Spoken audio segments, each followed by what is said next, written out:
Hey everyone, welcome to Jessica Payne Live. Hope everyone is well. Sit down, grab a coffee, grab a cocktail.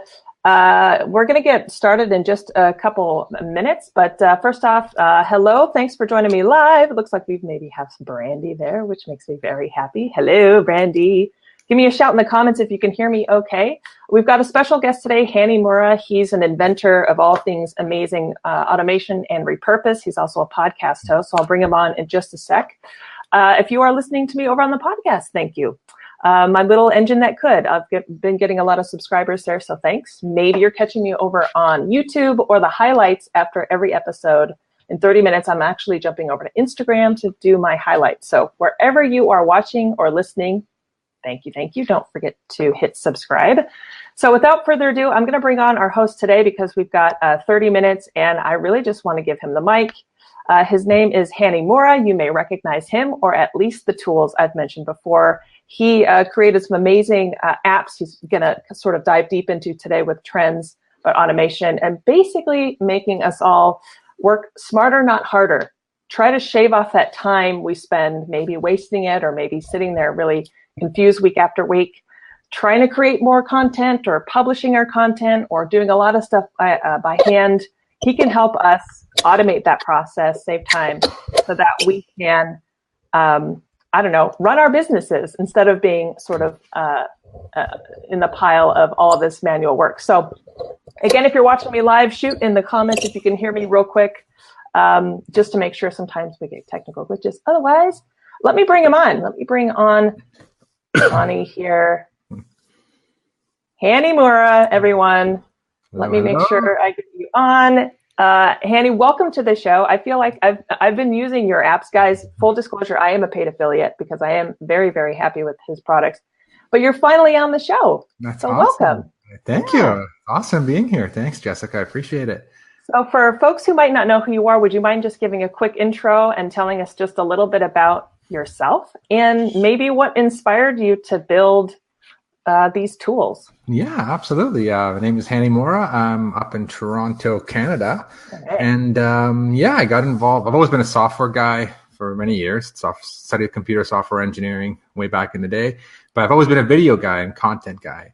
And then about 4 or 5 years ago, after blogging for many years, and I decided, you know what, I've got to create a piece of software to help me automate some of this tedious work. So the first thing I ever built about 4 or 5 years ago was a WordPress plugin that takes your YouTube videos, puts them on to your website, because that was my biggest pain point. I hated the fact that I got to upload a video, put it on my blog.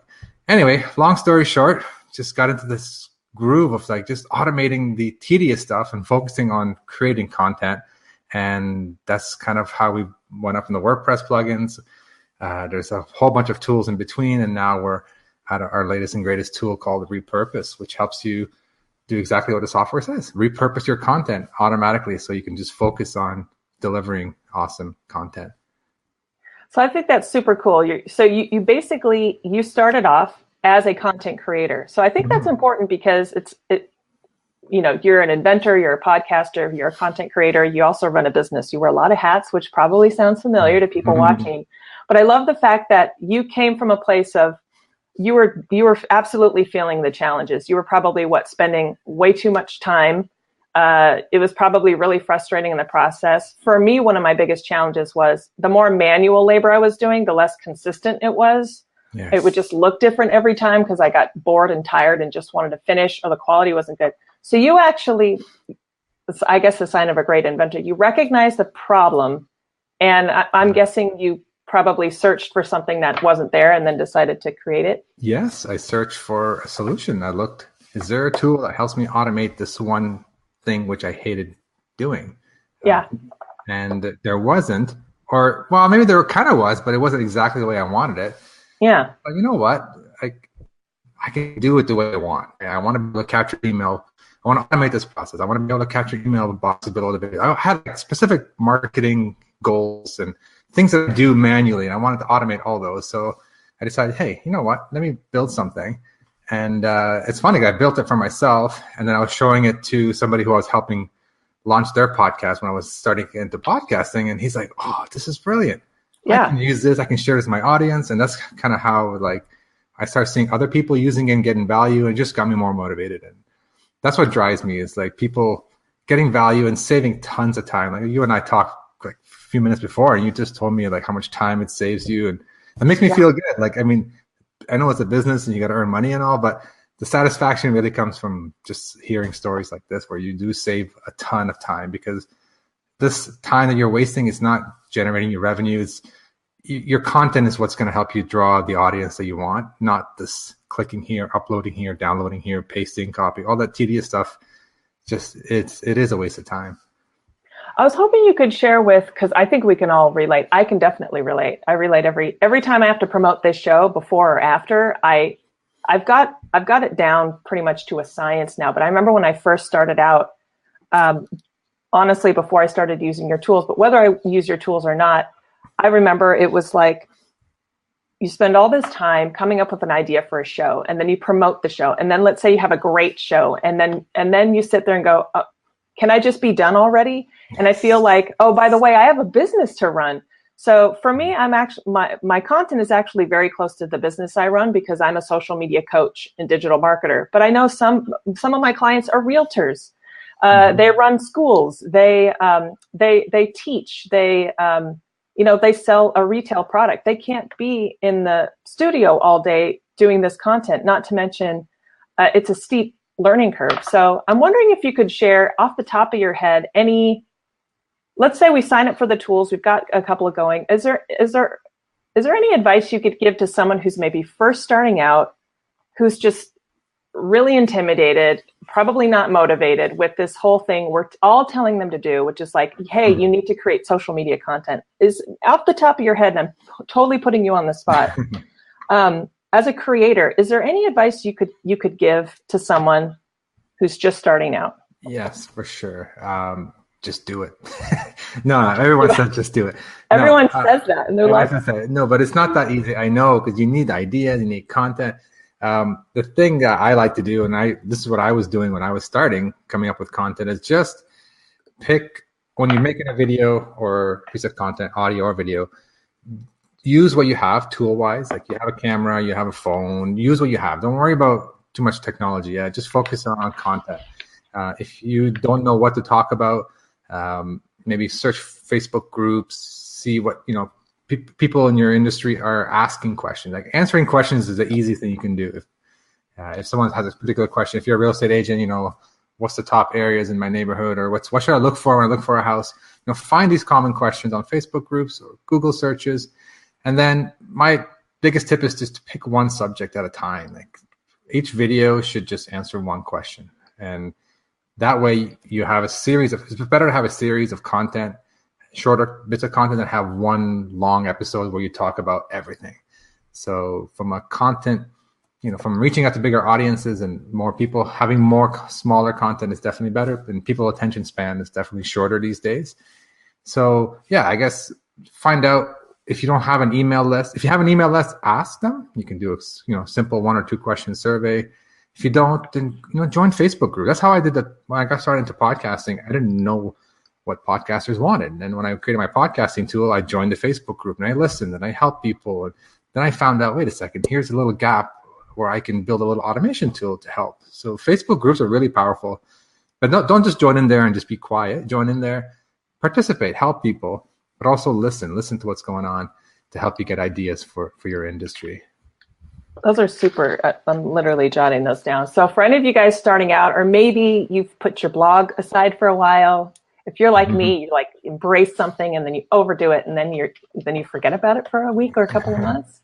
So that's good advice. I think one of the biggest challenges I think for creators is like coming up with good content. And we might have a strong list starting out because we've sat down and we've done the homework. We've come up with maybe 10 great topics, and then we blow through those topics, and then it's like, now what? So that's great advice in terms of like where to hunt for new ideas. It's sort of go to the source. And I love how you brought up a specific example of what realtors can do. For some reason, realtors are really embracing social media. I work with a lot of realtors. I build their websites, and they get it. But I think it's because they understand social media is like, it's like our third arm. It's like where we live. So I love that you brought up a specific example. I'm going to see if we've got a couple questions to see, or comments you can just talk about. We've got Teresa, who is an educator. She works with kids. She says, I jumped into podcasting and sidelined the blog, automated it. So I love that. Yes. Any advice for someone jumping into podcasting or changing? It's kind of like changing a modality, changing a podcast. And I know for a fact she loves podcasting. I think, I mean, depending on the type of person you are, if you're a little camera shy, or you just, you are comfortable sitting in a room and talking in front of a microphone as opposed to being on camera, then podcasting is great. And podcasting is awesome from an audience perspective. You can reach out a lot, different types of people who are on the go, people who are driving, walking, exercising, doing their dishes. Those people cannot watch videos, right? They're out and about. So I'm a podcast listener. So I'm in the car driving. I don't turn on radio on. I listen to podcasts, and I love it. I enjoy it. So definitely, from a creator's perspective, it's a good way, especially if you're camera shy, it's a good way to create content. And then you can interview people quite easily. Again, they don't have to be on camera. You don't have to be on camera. So it's just one way to kind of avoid the camera if you're not comfortable, but also it's a great way to get your content out to people who don't have time to watch YouTube videos or sit in front of Facebook and watch Facebook Live video. Now, kind of all these platforms work together. So if you can kind of one of the ideas of repurpose is repurposing your content by creating it once and having it go to a podcast, go to YouTube, go to different channels automatically. And I think that's important. But I love podcasting. I got hooked on as a podcast listener, and it's been 5 years now, and I don't even turn on the radio in my car. It's too boring. Like, podcasts are just more engaging. I'm hearing that from more and more people, especially whether they're in the car. Depends on the city you live in. I know folks who live like in Boston, for example. So they're on the subway commuting. I know a lot of commuters. That's like it's turned into podcast time. Here in LA, we're still sort of trapped in our cars, so I think we have a strong radio listenership, but it's either people are listening to NPR or podcasts now. I feel like, or when they go for a run. I know a friend of mine, he listens to my podcast when he runs. I'm like, I don't know how I'm motivational, and because I feel like I probably calm people down versus but he says it helps him keep pace. It keeps him calm and distracted when he goes for a run. So workouts. So maybe this whole phenomenon of like podcasting coming back around, this whole audio content. I think the fact that we're all trying to cram in so much and so busy, but we have our phones on us at all times. Like, podcasting has become its own entity now in terms of popularity. Yes, it is. And it's more like people talk about mainstream. I've seen it. I laugh because my wife used to make fun of me. Well, she still makes fun of me for working out in the gym with listening to podcasts. Because I do the same thing. I'm lifting weights and listening to podcasts. She's like, how do you do that? I'm like, I don't know. I just get engaged in the content. I forget what I'm doing. I'm just, I enjoy it. But also, like, now I hear more and more TV shows, they mention the word podcasting. Because she thinks I'm a big geek. Oh, what are you doing podcasting stuff? Then we're watching like Grey's Anatomy or something, and the word podcast comes up. I'm like, oh yeah, they mentioned podcast. So it's becoming a little more mainstream. But the bottom line is you're reaching an audience that doesn't have time to sit in front of a computer. So it's great to have your content as a podcast if you have one. If you don't have one, think about it down the road to convert some of your videos into podcasts. But also, I'm not saying don't do video, because I think video is super important. So you want to try to get diverse with your content, because you want to try to reach as many people, and people who like to be in front of the computer and don't know what a podcast is. And you also want to reach people who are on the go, who want to listen to content through their phones. Yeah. I want to hit on something you mentioned a little earlier, because I think I'm very conscious of the fact that part of my job as a social media coach is to encourage people to create social media content. I also feel how that's a direct challenge, because it's not always fun. So I understand what I'm telling people to do. I take my own medicine. One of the challenges I hear the most is people are saying, okay, you're telling me to write a blog, do a podcast, do a video. I can make time to do all that. Can you walk us through a little bit about your two tools that pop in my head that you've created, repurpose.io and Simple Social Press? Can you explain the difference between the two, but also just highlighting what you said before? Using these tools, it's not just like, okay, now I can move this to YouTube. You have tools that actually create this whole workflow to automate and move it to multiple platforms. So for example, you guys, I do my live show every week, okay? Jessica Payne Live right here on Facebook. I've set up several of Hani's tools automatically. I was doing this by hand before. I know that when I go to YouTube in probably less than an hour, this live broadcast will be there. It will have automatically been pushed to YouTube. I've also set up through Hani's tools, I'm going to automatically create an audio file of this that I then upload to my podcast. So within hours, I literally have this show sliced and diced and repurposed automatically in different formats. And just in case you're wondering if this works, I get people who join my show each week, and I always try to ask them, where did you find me? Some say the podcast, some say YouTube, some say this show, cross promoting. Can you kind of highlight the fact that it's not just like a one and done, right? Some of your tools actually explain the workflow and how it slices and dices content, because I know I get a lot of interest in that, but I don't know if folks actually understand what that means. Yes, for sure. I'm just going to take one quick step back. So basically, I always tell people like, let's say you're doing Facebook Live as your primary source. Like, pick one primary source you're comfortable with.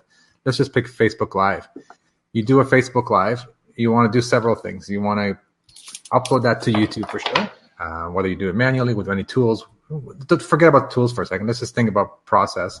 You want to do a Facebook Live. You get a lot of attraction and attention in your feed because you're live. After a day or so, you're nowhere to be found on Facebook. So having a copy on YouTube, download it and then upload it to YouTube. Awesome. That's where you want to do it. You have more life there, more searchable. Then you want to turn it into a blog post because you want people to consume content on your website. So you want to put a copy, embed the video on your blog. If you can capture email addresses, that would have been better. So have the content on your blog as well, because some people might come a few weeks later, months later, people who know you, who follow you, just another content they can consume. And then if you have an audio podcast or you want to start one, you can just take this Facebook Live, turn it into an audio, and then if you throw a quick intro, outro onto it, and then send that off to your podcast host. People use SoundCloud, people use Libsyn. There's a lot of different platforms out there for podcasting. Doesn't matter what platform you use, but you can take a show that you do on Facebook. You're going to have a YouTube video, you can have a audio podcast, and you can have a blog post. And the tools that I've been working on that Jessica mentioned earlier help you do all that automatically. You're getting a couple of highs and hellos from the community. Hey, Karinder, how are you? It looks like Karinder's out there. Hey, Karinder. Hey, thanks for joining. Karinder, how are you? Yeah, and we've got contentmarketers.net. Thanks for joining, you guys. It's been nice. So yeah, you guys, I think the difference between, and I haven't seen other tools that do this. I know there are other repurposing tools, but what immediately attracted me to your tools was the fact that it had multiple uses. And I could calibrate how exactly I wanted them to work. Mm-hmm. So at first I was like, if I just have something that can save me the time from downloading my lives and re-uploading them to YouTube, that would save me tons of time, an hour right there, if that. And then I know that one of your tools did it. And then I read, I can actually extract the audio from it. And at the time I had set my podcast, like a lot of people, aside because mm-hmm. it was just one more thing I had to do. I didn't want to jump into, I think I was using GarageBand at the time. Again, I was thinking, wow, I should really do a podcast of today's show. That would be great. I don't have time to create this whole other thing. Mm-hmm. I read that your tool actually repurposed it. And that actually, I have to say, motivated me to pick my podcast back up. Because I was like, okay, so the fact that I've already recorded my podcast, mm-hmm. one and done. And that's what I love. And I think that's where the efficiency of your tool, it's not just repurposing. You're saving us time from having to recreate the same content like 5 different ways.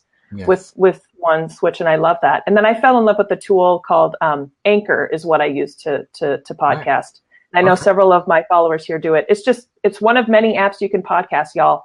But what I do is I literally, as soon as my show's done, I just check, I've synced it to my Dropbox. I look for that audio file from your tool, and then all I do is drag and drop, and boom, I've recorded my podcast. I might do a little simple intro, but it saves me 3 hours with that alone. Well, you'll love this because about a few weeks ago, we just added an option so you can add the intro and repurpose. So you can upload a generic intro outro, and we can automatically put that. So think about this. We take the audio, we add an intro and outro to it, then we send it to your Dropbox. So literally, you don't have to open anything on your computer. You can just drag that file from Dropbox. I already got the intro, outro, and giddy up. You're good to go. Giddy up. I love that. And I definitely did write that down. It's like, there's two benefits to your tools. There's the technology, but then there's just the freedom of getting my time back. Yeah. I mean, really, and I've turned on a few people to your tools. Guys, again, full disclosure, I'm a paid affiliate, but I'm proud to say it because I mean, I probably would just be focusing on my show at this point and have kept my podcast aside and been ignoring my YouTube channel without these tools because you basically up till now we've had to kind of prioritize. And so I love the fact that with your tools, I'm actually able to take the minutes and I tell people to take. It's like you can actually repurpose now on other platforms and it's not as painful as it used to be, frankly, which I think this is what this is all about. Yeah, and that's the whole idea is like I always tell people, and this is what I learned when I was getting into video and video marketing. It's the content. It's not the tool. It's not. It's what you say and how you're helping people. You're solving their problems. You're answering their questions. You want to build that relationship, that trust with your audience, and they don't know what tool you use. They don't know. They just want to find your content, whether they like to read it, whether they like to listen to it or watch it. They want to find it, learn from you, connect with you, and ultimately get on your email list. And that's always been my thing. Like every tool I've built always had an email opt-in box or a way to drive people back to your website, because that's where true engagement happens. Is people find your content everywhere, whether it's on YouTube, audio, but you want to send them back to your home base where you can talk to them more via email once they sign up to your email list. So that's a good tip. It's always been like that. Like that's always been my strategy for whether I'm putting content on my blog or content on outside. Send people back to your site, get people on an email list, and that's very important. I mean, it's great to have people commenting and everything, but if you want to have a real audience that follows you, that you want to have more two-way communication with them, email is the best way. So if you're not incorporating email or not capturing emails on your blog, you need to start. Yeah, we sometimes forget that. We sometimes forget our call to action. That's another thing. But I think with repurposing or setting up, once you automate a good process and you remember to include all these ingredients, it's almost like, it's not set it and forget it, but it's sort of like, don't forget your call to action. And that was something I'd forget half the time to include my call to action when I was doing all this stuff by hand, because you just want to get through the content. You just want to push it out. Or I'd go to bed and be like, I completely forgot Twitter today. Excellent. It's sort of like you do all this work. I don't know if you can speak to it, but Kurinder has a question about, it sounds like API and repurpose IO. I wonder if he's asking if it is coming to other platforms or. Yeah, we talked in the past about opening up an API so other softwares can connect to it. Yeah, we're still thinking about that. We had nothing in development. Well, we're always adding more integrations to repurpose. Like for example, we recently added Libsyn. So if you're a podcaster using a Libsyn, you can literally do a Facebook Live and then it will show up on your podcast feed. So you don't even need to manually upload it, do anything. It will show up on Libsyn, which is one of the podcast hosts, which means it's live on your feed, which means iTunes, Stitcher, all these Google Play, all these Spotify, they get notified automatically. So literally you can, after this live is done, you can have a podcast episode live if you want to take it that far with an intro and outro already added to it. So it's pretty sweet. So we're adding that. We're adding very soon Twitter. We mentioned Twitter a few minutes ago. So yes, please share. Twitter and snippets. So people want to have like shorter snippets of audio out. Sorry, this is more targeting for audio podcasters. So we take an audio podcast. Sometimes you don't want to publish the whole episode. You want to trim it down to 30-second clip and shoot that off to Twitter as a video. So for those who don't know, repurpose can take an audio file and go to make into a nice looking video as well. So for those who don't have a live video but are only audio podcasters, we can make a nice moving video with some animated waveforms and customizable templates. You set that all up once, and then every single audio episode can go as a video to YouTube, to Facebook, and soon as a snippet to Twitter as well. Yay. Is there an ETA, or should we just watch the space for that? I'm hoping there's a podcasting conference coming up at the end of July, and I'm really hoping to get that out before then, because I want to kind of show it off and demo it off at the conference. So hoping end of July. No promises, but hoping it's in the works already, so I feel good about it. That's super. I'm so stoked about that because if there's anything I could be doing more on Twitter, I'm very social on there, just sort of like casually or personally every now and then with insights. But I'd love to push my content more. So that makes me very happy. And I don't know if you can speak to Instagram at all. It's a totally different animal. But I do get questions in terms of, I think one of folks' biggest challenges right now is creating content specifically for Instagram, or more importantly, repurposing content that is appropriate for Insta. I'm seeing a lot of people trying to post the same content and not tailoring it. So I think that, I don't know if you can speak to Instagram at all, if you have an interest in that or any insights, but we've had a lot of requests for it. From a technical integration, they don't allow Right. well, they don't legally allow you to upload. They don't allow third-party softwares to upload to Instagram. You'd have to do it yourself through your phone. I know there's some apps out there that kind of work around that. So I don't really know how they do that or how they get away with that, I should say.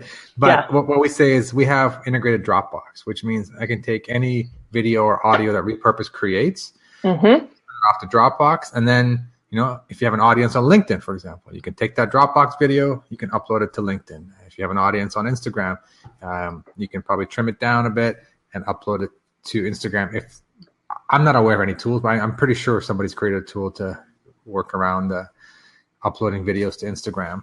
I haven't seen it yet. Watch this space. Yeah, the Dropbox is kind of the idea of like, all right, we haven't integrated this yet, but you can have it in Dropbox and do what you like with it. I love that.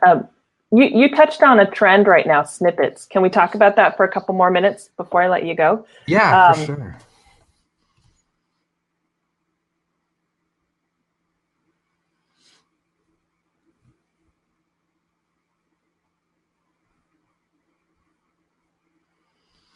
All right. I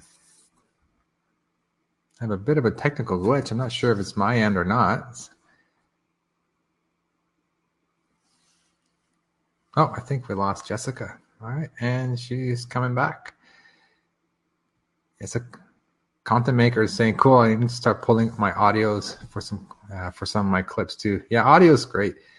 Yeah, she froze. I'll keep talking for a few minutes until she comes back. So yeah, audio's like podcasting is awesome. Like it's How a am I? great platform. Now you're back. Sorry. All right. Filling in the void. I love it. Hani, just like, you went right in there, man. I love it. I can tell you used to be live. So, hey, folks. Yes, content makers was saying I need to start pulling my audio for some of my clips. Yes. So you're inspiring people. What I said before I froze was, before I let you go, you mentioned snippets. I think one of the new trends right now is we're I'm certainly trying to encourage more folks to kind of less is more, or as you slice and dice your content, you can make abbreviated versions that can then pull people to maybe the longer content. So whether that's a snippet on Twitter, like you were just talking about, I do, my podcast includes this show, which typically runs around 30 minutes, but then I'm doing these shorter walk and talks, these 3 minutes. And sometimes those episodes I've got a lot more listens to those than others. Can you talk a little bit about either what you've experienced in terms of the bite-sized content seems to be the trend right now? Shorter? It does. And I think it's due to attention spans. Like people have a very short attention span and they want to get right to the point. I mean, when I got into video, first thing I started my video blog like 9 years ago, and it was the first thing I learned and I teach is give the answer right away. Like you say, I'm going to teach you how to do this. Here's how to do this. Like people want instant gratification. So they want to know what you're teaching, give them the answer, and then you can elaborate more and go a little more detail. So if you're doing shorter clips, just, if you're talking about, what to look for in a house, top 3 things to look for when looking for a new house, here are the top 3 things. Like don't beat around the bush. Don't like lead people on. Just say, here's the answer. Here's the top 3 things you need. And then you can elaborate and go more and give a little more detail. But short bite-sized content. But you want to have a call to action. Don't forget the call to action. Say, hey, you want to listen to the full episode, or you want to check out more episodes, head over to jessicapayne.us or .com, or get people to know that you're available on other platforms with more in-depth content so that you can engage with them further and hopefully get them on an email list. And that's, to me, the ultimate goal. Yeah, definitely. So I think we've got a couple of trends here. I think that are important to remember. It, and I'm just going to wrap them off as you've said them because it's good. It's a good lesson for me. Don't forget that call to action because at the end of the day, we do all this hard work and we're trying to get people to do what we want them to do, whether it's subscribe or buy or But just donate. one that's another tip. One call to action. People say, follow me on Twitter and then on Instagram and then click on here and then do this. And it's like, oh my God, what do you want me to do? So Yeah. just tell people one thing, like always have a goal. This piece of content, I want them to come to follow me on Instagram. That's it. Like just tell them, hey, follow me on Instagram or follow me on Twitter. Just one call to action per video or per piece of content, just because people don't like when there's too many options, they don't know what to do. Yeah. That piece of advice was given to me from a colleague not too long ago. So guys, like I have been in the industry 15 years and sometimes I forget. I think we all get excited. We're like, okay, I'm going to send them to my website, then my podcast that I just started that I'm really excited about. It's like, no, if anything, it's like go back to square one, link to everything on your website, push them maybe to one central page. So like for me, you guys, I'll say jessicapayne.us where you can find my social handles, unless it's something specific, like if I'm promoting my course or whatnot. Teresa made a great comment I just want to leave us with. She says, in terms of the bite size, the snippets, she says, it drives me crazy when I opt into a training and it takes the presenter 30 minutes to get into the content. I think people are just like, just get to it, right? I want the answer. Like, give me what I want. And I think especially with snippets, that's even more important. They don't, hey, I'm walking here and it's a beautiful day outside. I'm like, dude, I came here to watch this video. Tell me what I came here for. Then they're engaged, and then you can elaborate more and give more details.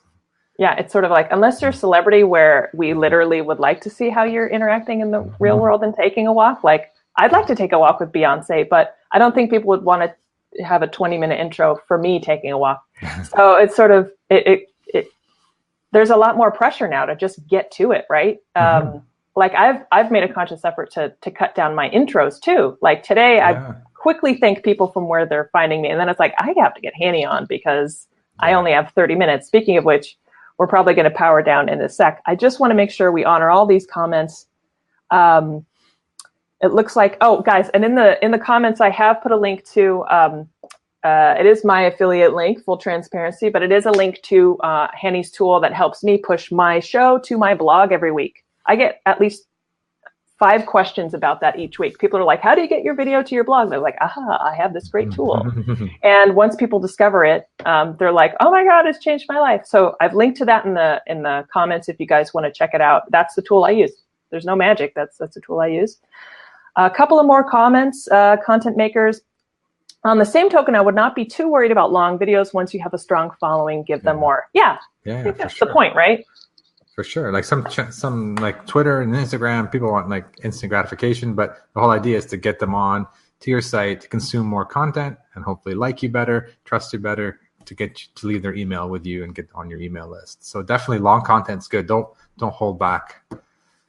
Yeah, just give them choice. And on the platform, like platform specific. On Facebook, you can put longer videos. Instagram, Twitter. Well, Twitter won't even let you upload long videos. That's probably why they keep it short on purpose. But it's gonna feel your audience out. What platform you're on, you may need to tweak the length a little bit. So, Hani, before I let you go, any parting words, and where can folks get to know you better, follow your content? Because I know, like you said, you're heading to a podcast conference soon. Where can people follow you, subscribe? Yeah, for sure. I've been basically head into software a lot, so I haven't been producing too much content. But if you head on to hanimourra.com, just HANIMOURRA.com, it's got links to all the tools I've been working on, but also links to my Facebook, and I have a blog on there that's kind of outdated. I'm not gonna lie, I've been too busy doing software, but would love to connect and just say hi. Also, my Twitter link is on there. So if you have any questions, tweet me or friend me on Facebook, and I'm happy to answer. And he's very nice, and he does friend back. I've just put Hani's website in the comments, you guys, so you can definitely check him out. Check out his podcast for sure. You've just got a ton of great content, and if anything, whether you're into podcasting or not, just Hani, you're such a great example of a creator. I think we all can just learn just kind of by your style and how you do it. So Thank you so much for your time today. My pleasure. I'd love to have you back. I think you've given us some good nuggets. I think we all have some homework to do. If you guys are interested in the tools, if you're maybe just joining at the back end of the show, check the comments. I've linked to it in there, or reach out to me. I can put you in touch with Hani, or just follow him on social. That's awesome. Well, cool beans. All right, you guys. Well, I appreciate it. Yeah. I'm going to let you go, Hani. Thanks for joining us today, and hopefully you'll come back on another episode. Yeah, anytime. And thanks for all the great questions and comments. Yeah, sure. You guys, if you are watching on the replay and you do have questions for Hani, you can still leave them in the comments. I'll make sure that we get them to him. Otherwise, guys, I'm going to jump right now, as promised, to Instagram. I do a little highlight reel. So I'm just going to drop maybe 2-3 tokens of what your words of advice today, Hani, over on Insta, just in case folks haven't found us here yet. But other than that, guys, have a great day, great week. And Hani, thanks so much. And we'll be watching your podcast report from the conference. All right. No pressure. All right, you guys, have a good one. Thanks for watching Jessica Payne Live. I'll see you next week. Bye.